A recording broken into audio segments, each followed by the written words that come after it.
So we're back in the garage today. Had a few weeks off. We've been remodeling houses between my parents' house and the roommate's house. And haven't got around to cleaning up the garage yet. As you can see, it's still a total mess. Still got stuff from the house. We're not done with the laundry room yet, so that's why that's out here. We're going to work on this today. You're going to see, we're going to go ahead and pull the head off, pull the piston out. Lost the rod. There's the cap. There used to be a hole in the center. I don't know if you can see from my light or not, but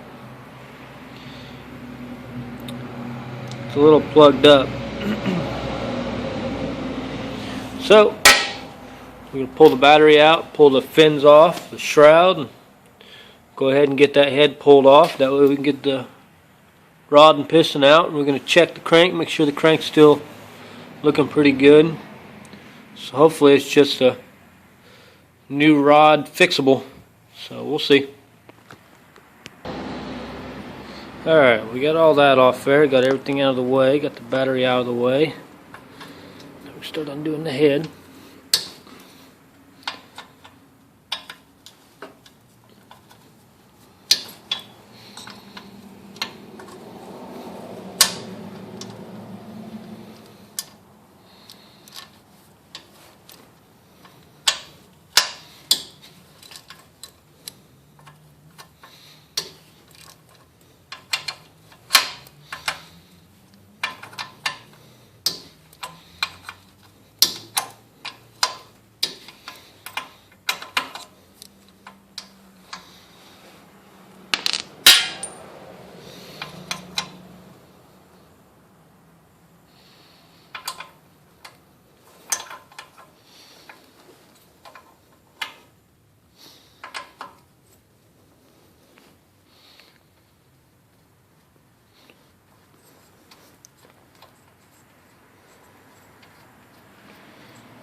Alright, let's see what it looks like.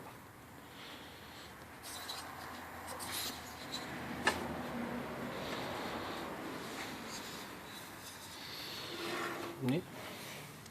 That still looks pretty good.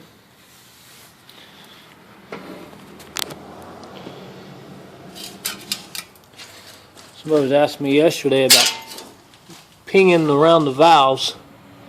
As you can see, well, maybe you can see, I took a punch and I punched around the valve seats. That way what it does, it holds the valve seats in place. And you can see where I ground what they call an eyebrow. With a gasket, grab the old gasket here. Come on. Where the gasket lays up there, I actually ground away from the bottom of the seat up to the top of the cylinder. It's called an eyebrow, and what that does is it allows the fuel to enter into the chamber much easier. Looked like I had a pretty good flame travel though. I like how that looks. That looks good. I don't know if you can see because it's just so black. Somewhat see where it dips down and then comes up. So there's that. Valves look good. So let's get this piston out of there. Alright.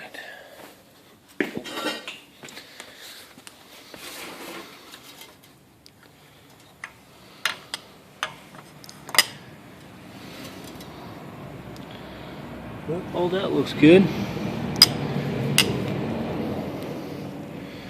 Wow, that doesn't look good, does it? Man. Well,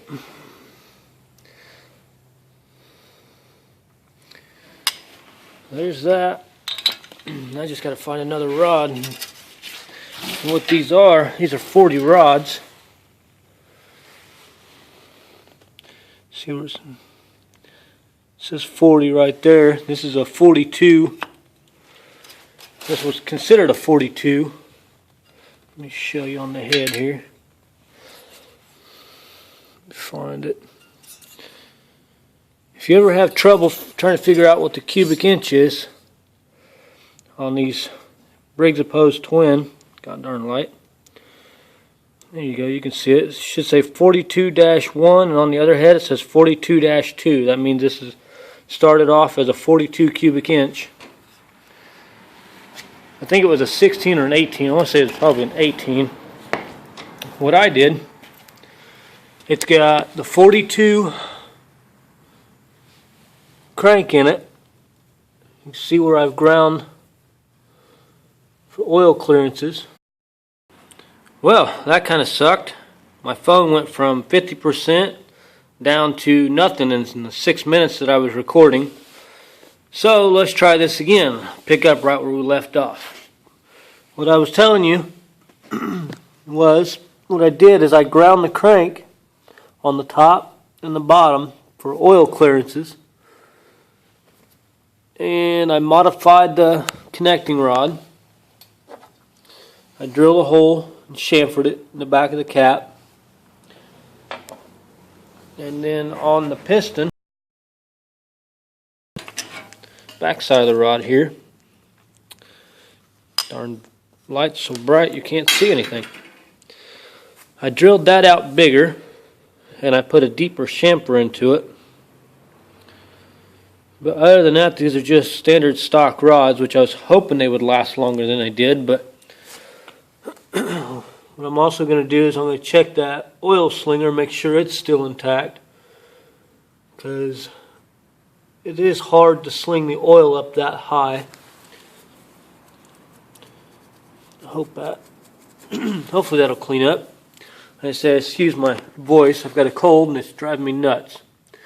But what we're going to do, we're going to get that fixed. I'm going to go ahead and I'm going to pull the other cap off, check it, make sure it's still good. If it's still good, I'll just retorque it down. Get some new head gaskets. I got to see if I can find me a 40 cubic inch engine. I thought this one over here hiding. I thought that one was a 40. It turns out it's got 42 on the head, so that's got a 42 crank, 42 rods. So that ain't going to work. I've got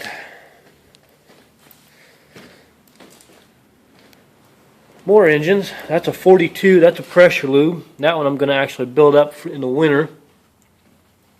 A little Raptor engine. That one, I think that used to be a 42, but obviously there's no rods in it.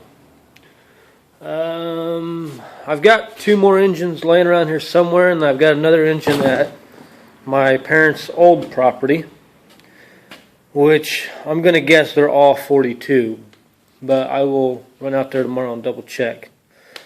So for tonight, it's a little chilly out here, considering it was 2 days ago when I made that last video before my phone crashed and we had to search for it, but we retrieved it, we got it back. So tonight I'm going to work on this for a little bit, probably not for too long because it's getting chilly and I've had a really rough work week. So this is what I've got so far. I will try to keep you guys updated on putting it back together and how I put it back together, and hopefully we can hear this thing run again. So until next time, thanks for watching, guys.